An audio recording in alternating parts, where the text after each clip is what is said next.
7 June 1944, Normandy, Villers-Bocage. The British thought they had already won.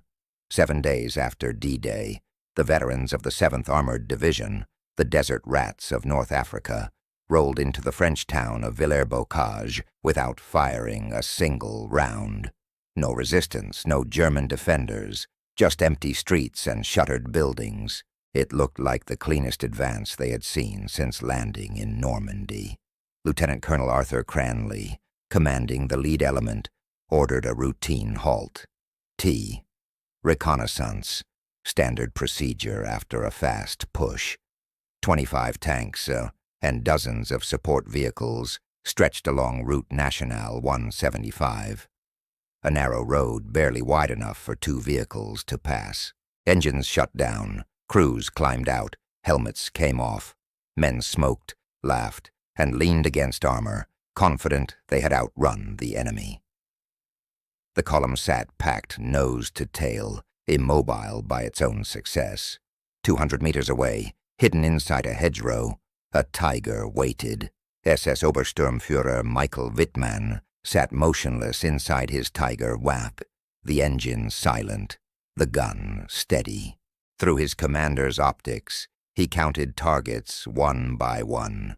Cromwells, Sherman Fireflies, half-tracks, Bren carriers, fuel trucks, all stationary, all exposed, all presenting perfect broadside shots.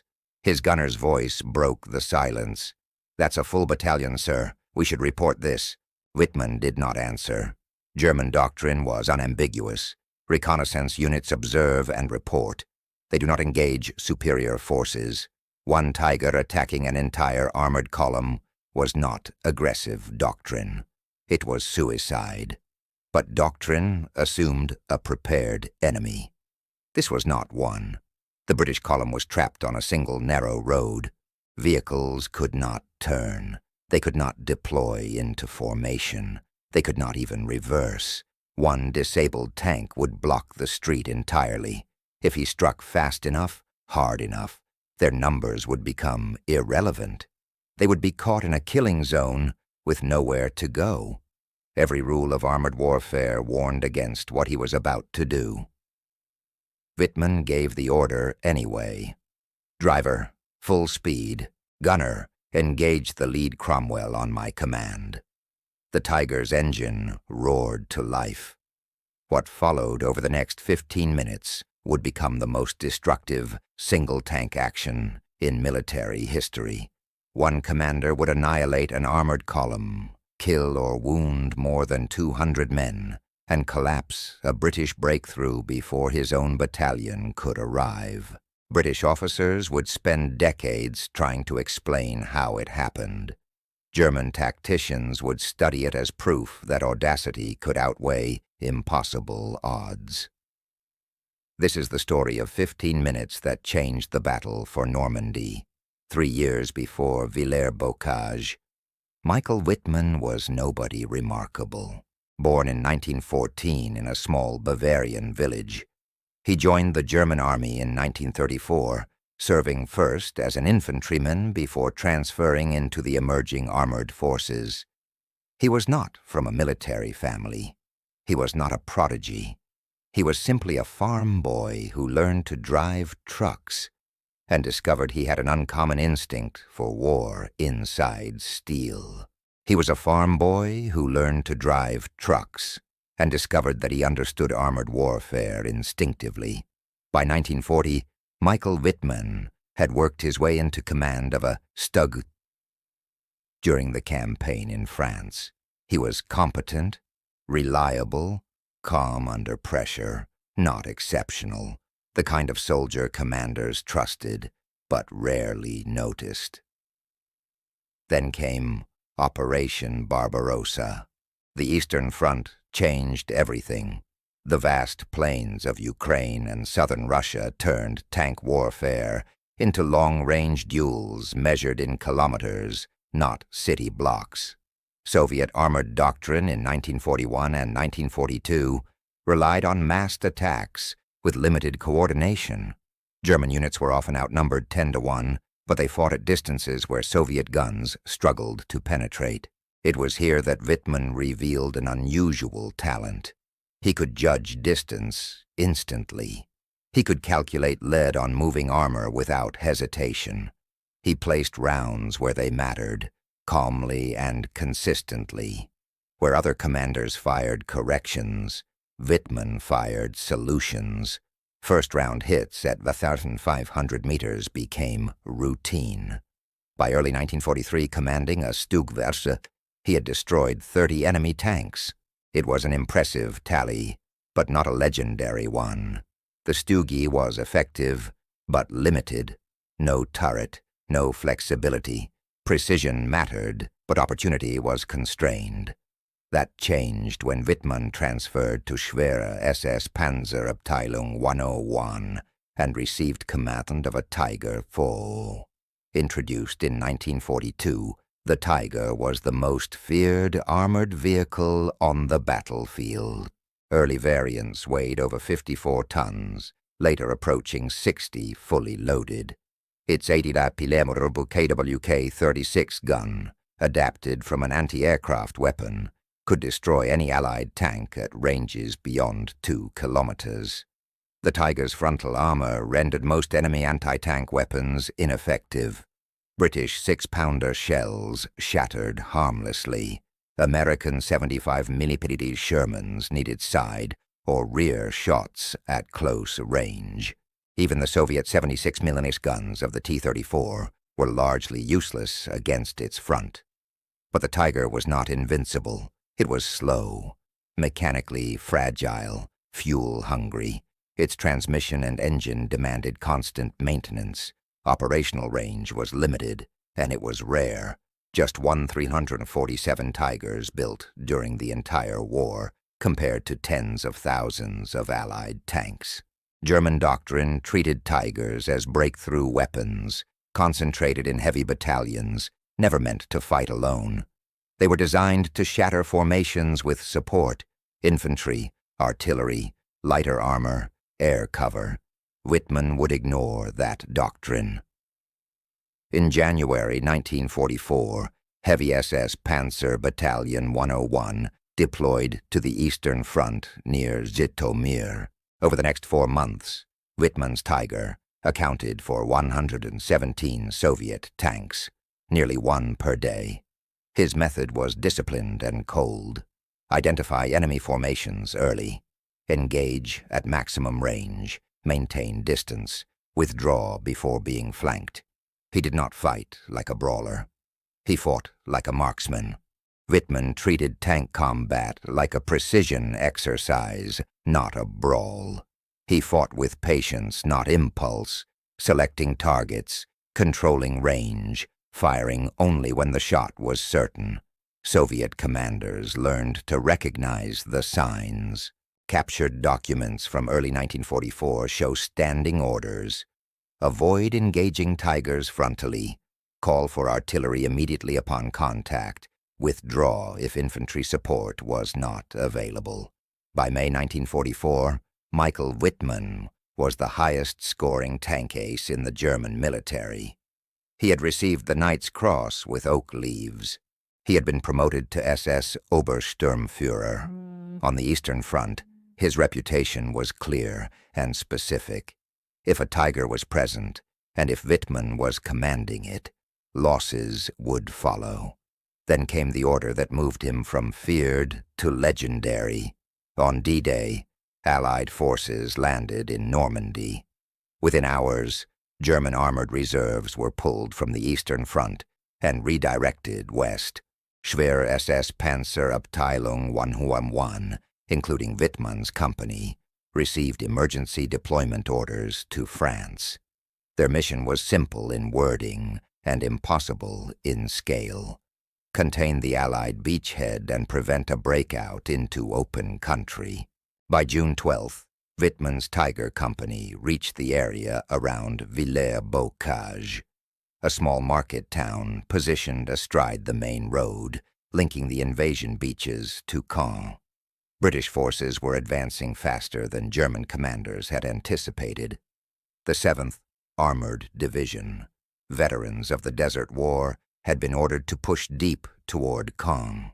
If they succeeded, they would outflank German defenses and threaten to cut off multiple formations. German intelligence tracked the advance, but misjudged its speed.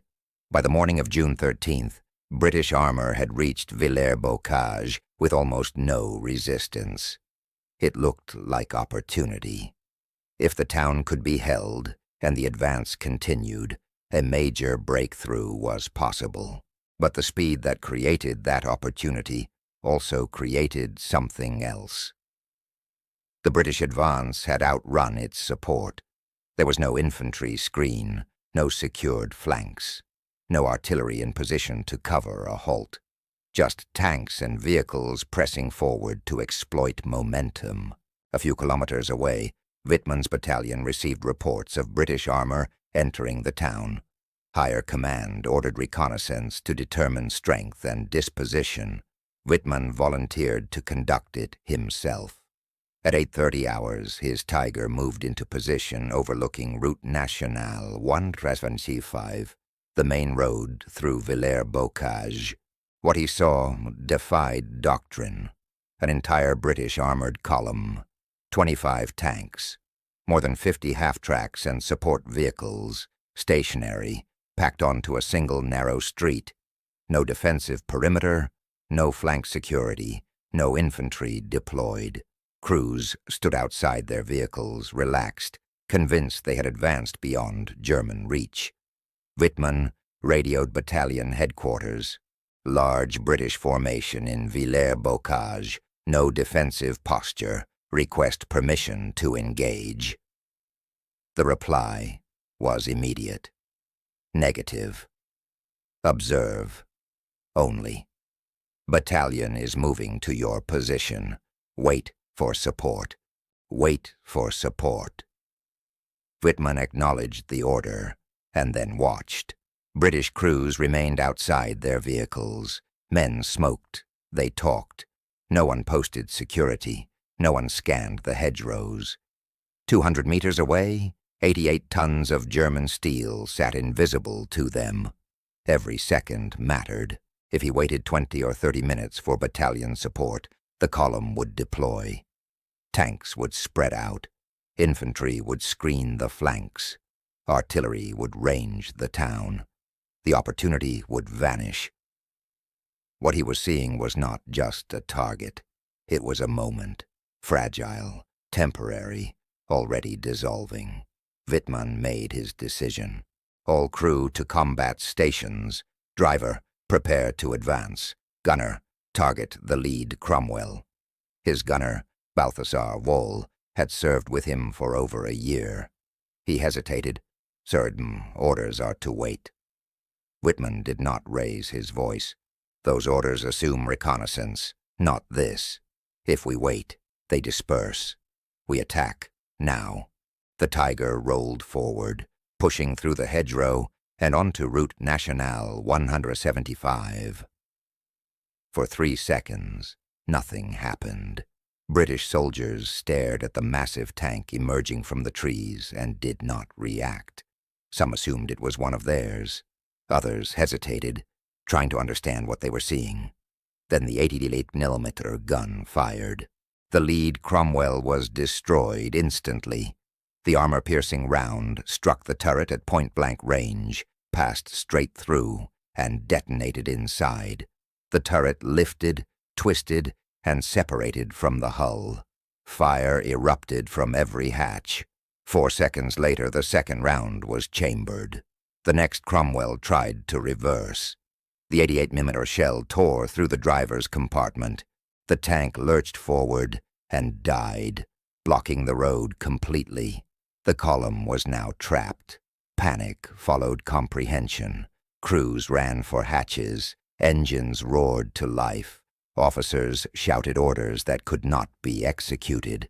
Turrets tried to traverse toward a target that was already moving again.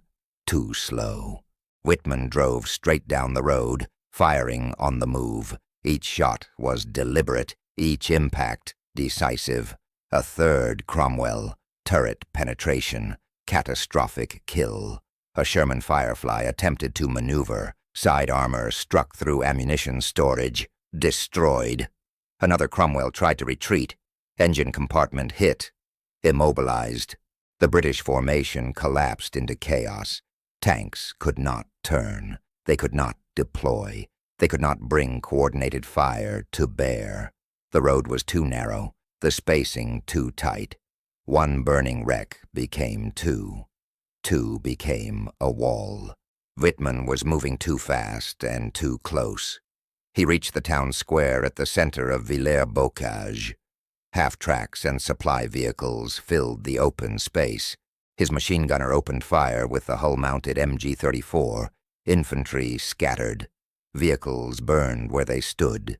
From a side street, a Sherman Firefly emerged, the only British tank present with a gun capable of killing a Tiger. It fired immediately. The 17-pounder round struck the Tiger S side armor at an oblique angle and deflected away without penetration. Whitman's response was instantaneous. His shot hit the Firefly's turret ring. The turret jammed. The gun fell silent. The crew bailed out. 7 minutes had passed since the first shot. 12 British tanks were destroyed or disabled. Dozens of vehicles burned. The street was completely impassable. British soldiers began abandoning their machines and fleeing on foot, stunned by the violence and speed of the attack. They now understood what had happened. They were trapped inside a killing zone with no exit. Whitman continued forward, destroying everything that presented itself. A tank, attempting to hide behind a building, was shot through the wall, and the armor behind it. Smoke rounds were fired. Useless. He hit targets through the smoke. Half-tracks packed with infantry were raked by machine gun fire and left burning in the street. By the 12th minute, the Tiger's ammunition was running low. 21 main gun rounds expended. 16 British tanks confirmed destroyed. The number of half-tracks and support vehicles burning was no longer countable. Then came the threat Whitman had not planned for. British infantry, stunned but not broken, began to recover.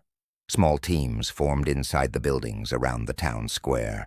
Men armed with Piats, spring-loaded anti-tank weapons effective at close range, moved into upper floors and rubble piles, waiting for angles the Tiger could not easily cover. The first round came from above. It struck the engine deck. The explosion damaged cooling systems but failed to penetrate the armor. The second hit moments later slammed into the track, tearing metal and partially crippling mobility. Whitman understood the limit he had reached. He had pressed the moment as far as it could go. Physics, not courage, was now the constraint. He ordered withdrawal.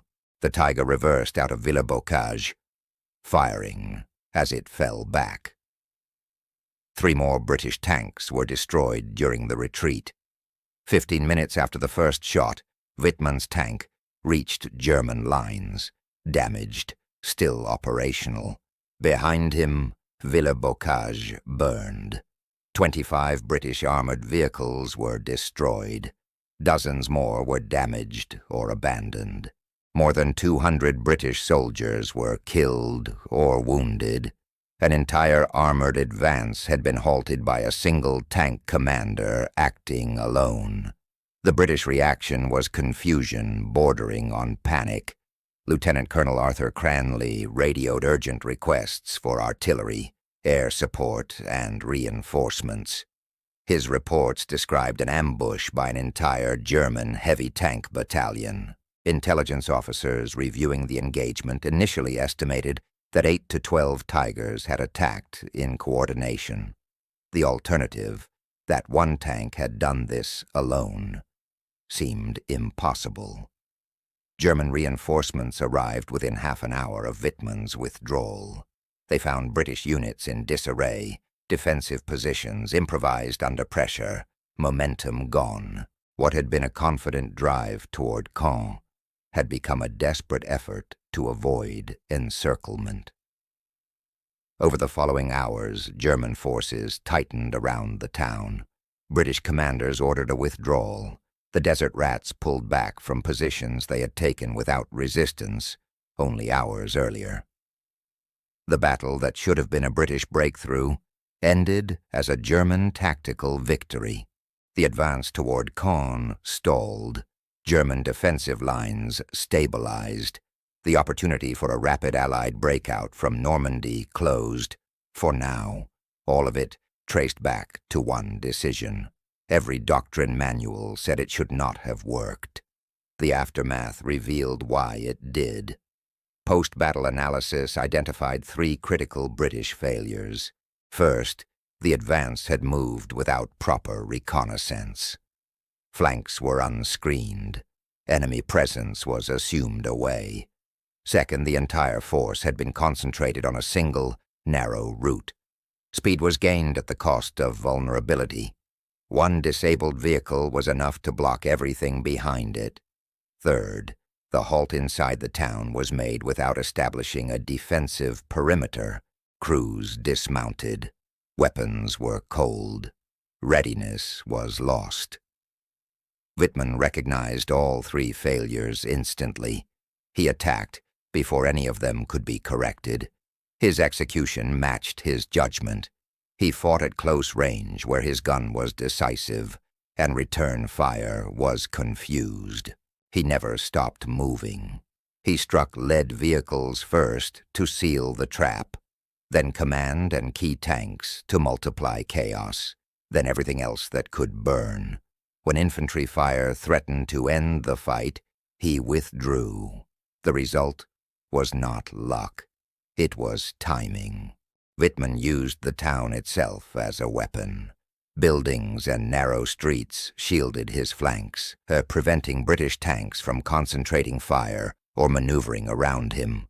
Most importantly, he knew when to stop. Lesser commanders might have stayed to pursue total annihilation and been destroyed by infantry fire. Wittmann understood he had already achieved the objective that mattered, breaking the British offensive. He withdrew before accumulated damage made escape impossible. The British reaction to Villers-Bocage went far beyond tactical reassessment. The psychological impact was immediate and lasting. Captured documents and post-war interviews revealed that British tank crews became deeply cautious in confined terrain. Officers demanded exhaustive reconnaissance before committing armor. Advances slowed as units insisted on infantry screens and artillery cover. The Desert Rats, among Britain's most experienced armored formations, had been shaken by a single tank. German propaganda moved faster than German reinforcements. Newsreels, military journals, and frontline publications seized on the action within days. Michael Wittmann was promoted and awarded the swords to his Knight's Cross with oak leaves. He became the public face of German armored prowess. Joseph Goebbels personally ordered extensive coverage. Wittmann appeared on posters, gave radio interviews, and featured in articles presenting German tactical brilliance as an answer to Allied material superiority. The propaganda achieved its immediate purpose. It lifted morale at a moment when Germany was absorbing defeats on every front. It reinforced the myth of armored invincibility and applied psychological pressure to Allied forces. But propaganda could not change strategic reality. Villers-Bocage was a tactical masterpiece and a strategic footnote. British forces regrouped, adapted, and continued the campaign.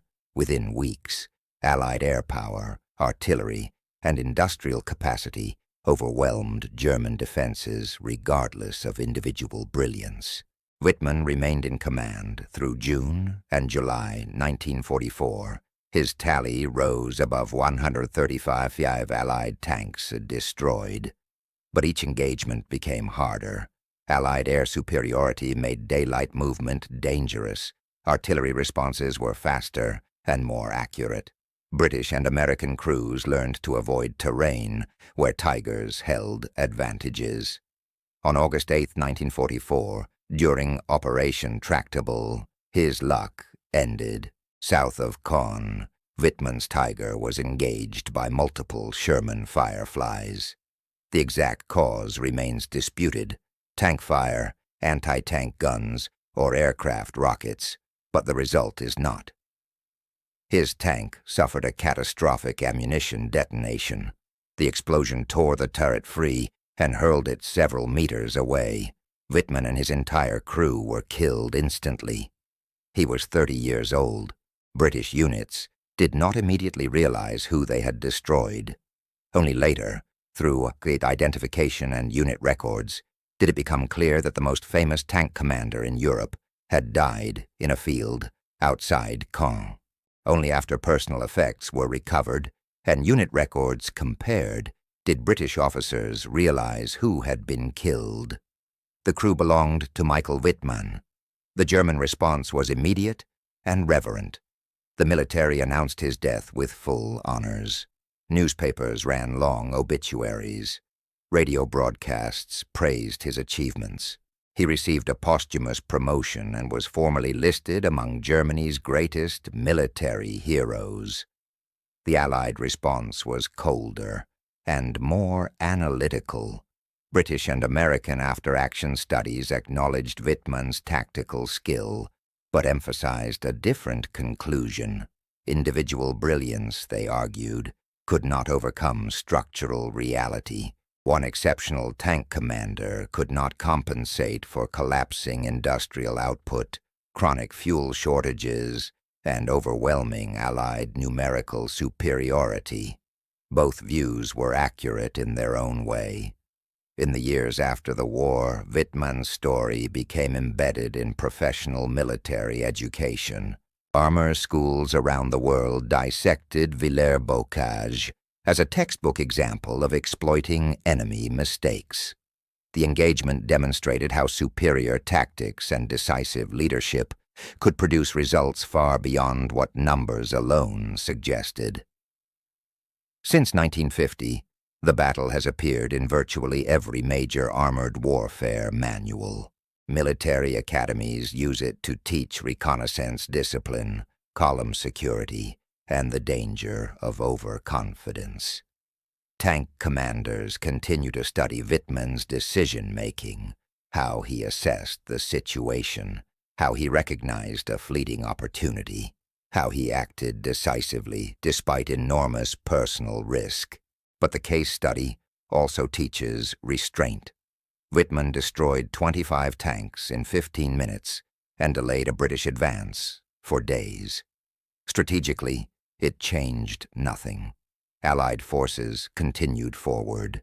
German defenses continued to erode. Tactical genius did not alter the outcome of the war. The moral dimension of Wittmann's legacy remains unresolved. He served in the Waffen-SS, an organization later found responsible for systemic war crimes. There is no evidence linking Wittmann personally to atrocities, but his service complicates any attempt at uncomplicated admiration. Modern historians continue to debate whether his actions should be examined purely as a technical case study, or whether even neutral analysis risks glorifying the regime he served. What remains beyond dispute is the tactical lesson. Wittmann succeeded because he recognized a situation where normal rules no longer applied. Doctrine warned against attacking superior forces, but doctrine assumes both sides are prepared. The British were not. They were exposed, disorganized, and complacent. Wittmann saw that vulnerability and acted before it vanished. Doctrine offers guidelines, not absolutes. Circumstances can demand breaking every rule. Lesser commanders would have followed orders, waited for support, and watched the opportunity dissolve. Wittmann accepted the risk and acted. Wittmann calculated risk, accepted danger, and achieved results doctrine said were impossible. The price of that audacity was paid on August 8, 1944. Tactics that worked at Villers-Bocage did not work forever. The gambler's luck eventually ran out. But for 15 minutes on June 13th, Michael Wittmann demonstrated that sometimes the most suicidal decision is the only one that wins. Today, Villers-Bocage bears few visible scars from the battle. Buildings destroyed in 1944 were rebuilt long ago. The narrow streets where a tiger once hunted British armor now carry civilian traffic. A small memorial marks the engagement without celebrating either side. Wittmann's tiger, destroyed 2 months later, was excavated in 2015. The wreckage, still scarred by catastrophic ammunition detonation, now rests in a private collection. Forensic examination confirmed its final moments. Multiple penetrations from British 17-pounder guns, internal explosion, instant crew death. The Tiger itself became obsolete almost immediately after Wittmann's death. Improved Allied anti-tank weapons, particularly the American 76 mm and British 17-pounder, could reliably penetrate its armor. German industry, crippled by bombing and material shortages, could not produce heavy tanks in numbers that mattered. By late 1944, Tigers were symbols of fear rather than instruments of decision. But the lessons of Villers-Bocage remain. Modern armored warfare still turns on the principles Wittmann exploited: situational awareness, aggressive maneuver, exploiting enemy error, and knowing when to disengage. Technology has changed. Composite armor, guided munitions, thermal optics, the underlying dynamics have not. Military theorists studying asymmetric warfare continue to reference Villers-Bocage as proof that numerical superiority does not guarantee victory if discipline fails. Wittmann did not win because his tank was invincible. He won because the British made mistakes, and he exploited them before they could be corrected. His equipment mattered only because he created conditions where its strengths were decisive, and the enemy's advantages were irrelevant. That remains the core of tactical thinking. Shape the fight before it begins. The final irony is that Wittmann's greatest success helped ensure Germany's defeat. Villers-Bocage made him famous. Fame drew propaganda. Propaganda demanded repetition. Repetition encouraged risk. The cycle ended in a burning hull outside Caen. 1 man, 1 tank, 15 minutes, 25 vehicles destroyed.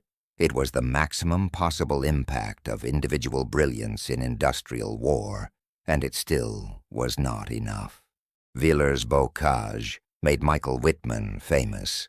Fame fed propaganda. Propaganda created expectation. Expectation demanded repetition. The pressure to produce ever more spectacular results likely pushed him toward the aggressive tactics that eventually killed him.